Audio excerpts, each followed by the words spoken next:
Mr. Horowitz, you said you've not seen a pattern, but you have found evidence, or let me do it as a question. Have you found any evidence of a focus on religion and vaccination status playing a role in discussions about clearance decisions?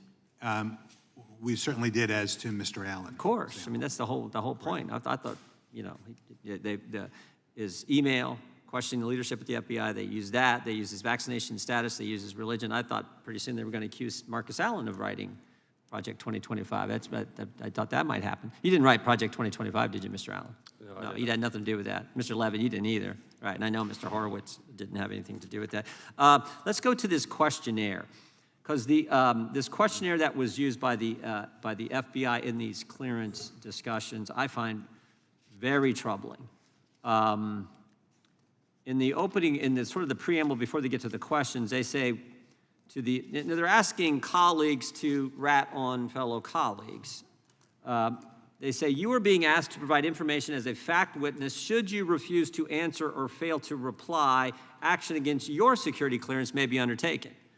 So I find this amazing. Like, they're going to a colleague in a security clearance investigation, they're asking a colleague to talk about that individual, and if they don't, they're going to lose their security clearance. I mean, that, and then when you look at the questions, do you find that a little troubling, Mr. Horowitz? I certainly find I'm not sure I find necessarily the questioning of individuals about allegations troubling.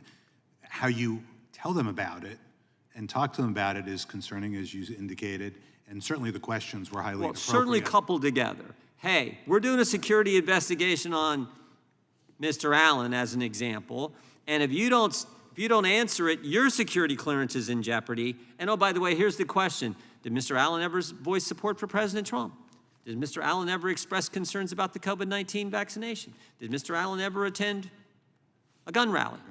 That is as troubling as it gets. And right at the top of this questionnaire, FBI Security Division, Security Integrity and Investigation Section, Clearance Investigation Unit. Mr. Levitt, have you ever seen anything like this? Not before this last round of whistleblowers, but I do think the point I tried to make earlier is even if this questionnaire was only typed up by a couple of individuals, and to be clear, those are the same ones that were worried about the Kelly cart. So they're the same ones that were worried that they're right. Supervisors. But even in cases where this questionnaire wasn't used, we've heard from a number of whistleblowers that these types of things were asked about, and of course we know they factored into the decisions. And so I think it's not just about the questionnaire, right? I hope that the Inspector General's office will look at how all of these issues were focused on by leadership. That's the element of fear Mr. Allen just talked about in his last response to Mr. Bishop. The fear, that environment of fear, and this is it in practice, right here. That is what is scary. So if that's not weaponization of government, earlier Ms. Crockett asked about would the weaponization of government include certain things. It would certainly include this in the environment described by Mr. Allen, and it would certainly include the 27 months that he had to live through and the 24 months now Garrett O'Boyle has had to live through. Again, I want to thank you all for being here. Oh, Mr. Kirshner, would the weaponization of government include lying to the FISA court to spy on a presidential campaign? You got asked a series of questions. Would it include? I'm just curious if you thought that would be the weaponization of government.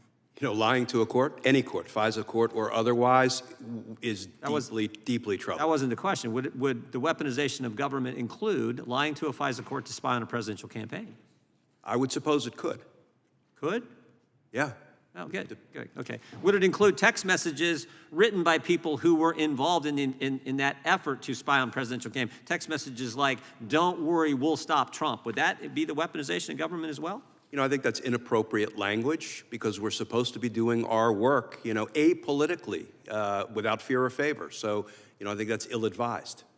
Sure was. It's so ill-advised. Mr. Mueller kicked those individuals off his team. So ill-advised that Kevin Kleinsmith got prosecuted for lying to the FISA court in order to go spy on a presidential campaign. That seems to me to be the weaponization of government as well. I'm going to thank all of you for being here. Mr. Allen, we really thank you. You're the one who's had to endure this, your testimony to the strength of your faith and your family, I think, is just inspiring. We appreciate your service to our country, service to this committee and to the country for telling your story and being willing to come forward and work with Mr. Levitt. Mr. Horowitz, we appreciate the work you've done over the years in getting this information to us. And with that, the committee stands adjourned.